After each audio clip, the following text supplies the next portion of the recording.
नमस्कार, मैं नियाज खान और आप देख रहे हैं एनएमएफ न्यूज। हर बार की तरह इस बार भी प्रधानमंत्री नरेंद्र मोदी ने मन की बात कार्यक्रम के जरिए देशवासियों को संबोधित किया। यह मन की बात कार्यक्रम का 97वां एपिसोड था। इस दौरान पीएम मोदी ने कई अहम मुद्दों का जिक्र किया। सबसे पहले तो पीएम ने भारतीय लोकतंत्र पर बोलते हुए इसे दुनिया का सबसे बड़ा लोकतंत्र बताया और कहा कि यह हमारी रगों में बसता है, हमारे स्वभाव और संस्कृति ही लोकतांत्रिक है। इसके साथ साथ पीएम मोदी ने कश्मीर का जिक्र करते हुए लोगों को कश्मीर की यात्रा करने की सलाह भी दी। आपको बता दें कि कश्मीर के सैयदाबाद में शीतकालीन खेलों को आयोजित किया गया था। खेलों की थीम इस बार स्नो क्रिकेट थी। पीएम ने इसका जिक्र करते हुए देशवासियों से कश्मीर यात्रा का प्लान करने और इस तरह के आयोजनों को देखने के लिए भी कहा। इसके साथ ही पीएम मोदी ने मन की बात कार्यक्रम में पद्म पुरस्कार विजेताओं की भी बात की। पीएम ने कहा, पद्म पुरस्कार विजेताओं में बड़ी संख्या आदिवासी समुदायों और आदिवासी समाज से जुड़े लोगों की है। आदिवासी जीवन शहर के जीवन से अलग है और चुनौतीपूर्ण भी है, लेकिन इसके बावजूद आदिवासी समाज अपनी परंपराओं को बचाने के लिए हमेशा आतुर रहते हैं। देशवासियों को इन विजेताओं के बारे में जानना चाहिए। इसके अलावा प्रधानमंत्री ने आगे कहा कि इस बार पद्म पुरस्कार पाने वालों में वे लोग हैं जिन्हें संतूर, बम्बूम, द्वितारा जैसे हमारे पारंपरिक वाद्य यंत्रों की धुन फैलाने में महारत हासिल है। चारों तरफ गुलाम मोहम्मद जाज, मुआ सुपोंग, री सिंह बोर कुरका, लौंग, मुनि वेंकटप्पा और मंगल कांति राय की चर्चा हो रही है। वहीं इस बार 74वां गणतंत्र दिवस भी मनाया गया और पीएम ने इसका जिक्र करते हुए कहा कि गणतंत्र दिवस समारोह में इस बार कई अलग पहलुओं की काफी प्रशंसा हो रही है। पीएम ने बताया कि जैसलमेर से एक श्रोता ने उन्हें लिखकर कहा कि इस बार 26 जनवरी की परेड के दौरान कर्तव्य पथ का निर्माण करने वाले श्रमिकों को आगे बैठे देखकर बहुत अच्छा लगा। आपको बता दें कि इस बार 97वां एपिसोड में पीएम ने देश को संबोधित किया। वहीं मन की बात कार्यक्रम का 100वां एपिसोड थोड़ा अलग हो सकता है। इसको लेकर केंद्र सरकार ने एक अनोखा कंपटीशन रखा है जिसमें आम लोग हिस्सा ले सकते हैं। पीएम मोदी के 100वें मन की बात एपिसोड का टेलीकास्ट अप्रैल में होगा और सरकार ने इसके लिए लोगो और जिंगल बनाने की प्रतियोगिता रखी है। यह प्रतियोगिता 18 जनवरी से शुरू हो चुकी है और लोगों को जिंगल सबमिट कराने की अंतिम तारीख 1 फरवरी है।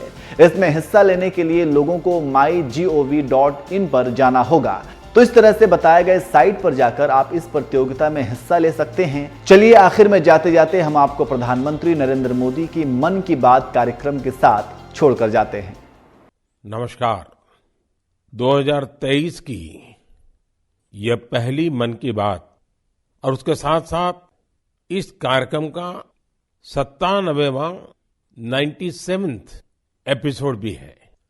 आप सभी के साथ एक बार फिर बातचीत करके मुझे बहुत खुशी हो रही है। हर साल जनवरी का महीना काफी इवेंटफुल होता है। इस महीने 14 जनवरी के आसपास उत्तर से दक्षिण तक और पूरब से पश्चिम तक देश भर में त्योहारों की रौनक होती है। इसके बाद देश अपने गणतंत्र उत्सव भी मनाता है। इस बार भी गणतंत्र दिवस समारोह में अनेक पहलुओं की काफी प्रशंसा हो रही है। जैसलमेर से पुलकित ने मुझे लिखा है कि 26 जनवरी की परेड के दौरान कर्तव्य पथ का निर्माण करने वाले श्रमिकों को देखकर बहुत अच्छा लगा। कानपुर से जया ने लिखा है कि उन्हें परेड में शामिल झांकियों में भारतीय संस्कृति के विभिन्न पहलुओं को देखकर आनंद आया। इस परेड में पहली बार हिस्सा लेने वाली विमेन कैमल राइडर्स और सीआरपीएफ की महिला टुकड़ी भी काफी सराहना हो रही है। साथियों, देहरादून के वत्सल जी ने मुझे लिखा है कि 25 जनवरी का मैं हमेशा इंतजार करता हूं क्योंकि उस दिन पद्म पुरस्कारों की घोषणा होती है। मेरूर, यहाँ 1100-1200 साल पहले का एक शिलालेख दुनिया भर को अचंभित करता है। यह शिलालेख एक मिनी कॉन्स्टिट्यूशन की तरह है। इसमें विस्तार से बताया गया है कि ग्राम सभा का संचालन कैसे होना चाहिए और उसके सदस्यों के चयन की प्रक्रिया क्या हो। हमारे देश के इतिहास में डेमोक्रेटिक वैल्यूज का एक और उदाहरण है 12वीं सदी के भगवान बसवेश्वर का अनुभव मंडपम। यहाँ फ्री डिबेट और डिस्कशन को प्रोत्साहन दिया जाता था। आपको ये जानकर हैरानी होगी कि यह माग्ना कार्टा से भी पहले की बात है। वारंगल के काकीय वंश के राजाओं की गणतांत्रिक परंपराएं भी बहुत प्रसिद्ध थी। भक्ति आंदोलन ने पश्चिमी भारत में लोकतंत्र की संस्कृति को आगे बढ़ाया। बुक में सिख पंथ की लोकतांत्रिक भावना पर भी एक लेख को शामिल किया गया है, जो गुरु नानक देव जी के सर्वसम्मति से लिए गए निर्णयों पर प्रकाश डालता है। मध्य भारत की उरांव और मुंडा जनजातियों में कम्युनिटी ड्रिवन और कॉन्सेंसस ड्रिवन डिसीजन पर भी इस किताब में अच्छी जानकारी है। आप इस किताब को पढ़ने के बाद महसूस करेंगे कि कैसे देश के हर हिस्से में सदियों से लोकतंत्र की भावना प्रवाहित होती रही है।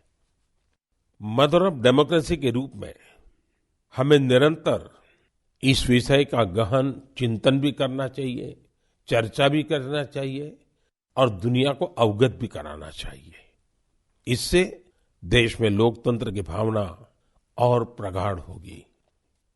मेरे प्यारे देशवासियों, अगर मैं आपसे पूछूं कि योग दिवस और हमारे विभिन्न तरह के मोटे अनाजों मिलेट्स में क्या कॉमन है, तो आप सोचेंगे ये भी क्या तुलना हुई।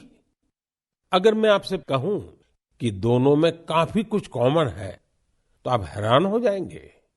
दरअसल संयुक्त राष्ट्र ने इंटरनेशनल योगा डे और इंटरनेशनल ईयर ऑफ मिलेट्स दोनों का ही निर्णय भारत के प्रस्ताव के बाद लिया है। दूसरी बात ये कि योग भी स्वास्थ्य से जुड़ा है और मिलेट्स भी सेहत में महत्वपूर्ण भूमिका निभाता है। तीसरी बात और महत्वपूर्ण है, दोनों ही अभियानों में जन भागीदारी की वजह से क्रांति आ रही है। जिस तरह लोगों ने व्यापक स्तर पर सक्रिय भागीदारी करके योग और फिटनेस को अपने जीवन का हिस्सा बनाया है, उसी तरह मिलेट्स को भी लोग बड़े पैमाने पर अपना रहे हैं। लोग अब मिलेट्स को अपने खानपान का हिस्सा बना रहे हैं। इस बदलाव का बहुत बड़ा प्रभाव भी दिख रहा है। इससे एक तरफ वो छोटे किसान बहुत उत्साहित हैं जो पारंपरिक रूप से मिलेट्स का उत्पादन करते थे। वो इस बात से बहुत खुश हैं कि दुनिया अब मिलेट्स का महत्व समझने लगी है। दूसरी तरफ एफपीओ और एंटरप्रेन्योर्स ने मिलेट्स को बाजार तक पहुंचाने और उसे लोगों तक उपलब्ध कराने के प्रयास शुरू कर दिए हैं। आंध्र प्रदेश के नांदयाल जिले के रहने वाले केवी रामा सुब्बा रेड्डी जी ने मिलेट्स के लिए अच्छी खासी सैलरी वाली नौकरी छोड़ दी। माँ के हाथों से बने मिलेट्स के पकवानों का स्वाद कुछ ऐसा रचा बसा था कि इन्होंने अपने गांव में बाजरे की प्रोसेसिंग यूनिट ही शुरू कर दी। सुब्बा रेड्डी जी लोगों को बाजरे के फायदे भी बताते हैं और उसे आसानी से उपलब्ध भी कराते हैं। महाराष्ट्र में अलीबाग के पास केनाड गांव की रहने वाली शर्मिला ओसवाल जी पिछले 20 साल से मिलेट्स की पैदावार में यूनिक तरीके से योगदान दे रही है। वो किसानों को स्मार्ट एग्रीकल्चर की ट्रेनिंग दे रही है। उनके प्रयासों से न सिर्फ मिलेट्स की उपज बढ़ी है, बल्कि किसानों की आय में भी वृद्धि हुई है। अगर आपको छत्तीसगढ़ के रायगढ़ जाने का मौका मिले तो यहाँ के मिलेट्स कैफे जरूर जाइएगा। कुछ ही महीने पहले शुरू हुए इस मिलेट्स कैफे में चीला, डोसा, मोमोज, पिज्जा और मंचूरियन जैसे आइटम खूब पॉपुलर हो रहे हैं। मैं आपसे एक और बात पूछूं, आपने एंटरप्रेन्योर शब्द सुना होगा, लेकिन क्या आपने मिलेटप्रेन्योर सुना है क्या? ओडिशा की मिलेटप्रेन्योर्स आजकल खूब सुर्खियों में है। आदिवासी जिले सुंदरगढ़ की करीब 1,500 महिलाओं का self help group Odisha millets mission से जुड़ा हुआ है। यहाँ महिलाएं मिलेट से कुकीज, रसगुल्ला, गुलाब जामुन और केक तक बना रही है। बाजार में इनकी खूब डिमांड होने से महिलाओं की आमदनी भी बढ़ रही है।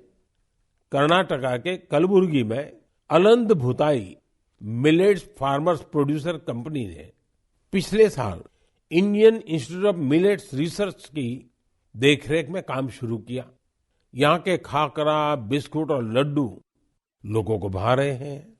कर्नाटका के ही बीदर जिले में हुलसूर मिलेट प्रोड्यूसर कंपनी से जुड़ी महिलाएं मिलेट्स की खेती के साथ ही उसका आटा भी तैयार कर रही है। इससे इसकी कमाई भी काफी बढ़ रही है। प्राकृतिक खेती से जुड़े छत्तीसगढ़ के संदीप शर्मा जी के एफपीओ से आज 12 राज्यों के किसान जुड़े हैं। बिलासपुर का यह एफपीओ 8 प्रकार के मिलेट्स का आटा और उसके व्यंजन बना रहा है।